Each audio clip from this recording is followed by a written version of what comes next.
Kumisan nga ako eh. Hindi na abogado, sila pa yung nagsasabi eh. Katulad po ni Saldico. Ang sabi ko lang naman po eh, matunog na yung pangalan niya. Napakaraming sources na nagsasabi, kumukonekta sa kay Saldico, pwede ba natin siyang imbitahin? Ang sabi po, hindi na raw siya imbitahin because of interparliamentary courtesy. Ang sabi ko po, interparliamentary courtesy, hindi po nalalabag kung iimbitahin lang siya. Halimbawa, invitation letter lang. Nagawa ko po yun kay Congressman Toby Chanco. Voluntaryo po yun eh. Kung darating siya, salamat. Kung hindi siya darating, okay lang. Ngunit, ang pinag-uusapan natin ay problemang kasangkot na po ang kinabukasan ng ating bansa. Sasabihin ba natin interparliamentary courtesy? Nakikinig po ang buong bayan. Tatakpan po ba natin ng dahil sa interparliamentary courtesy?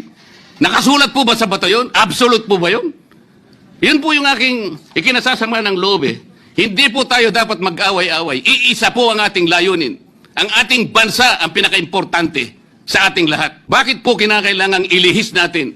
Bakit po tayo gagawa ng paraan para pagtakpan po natin ang hindi dapat pagtakpan?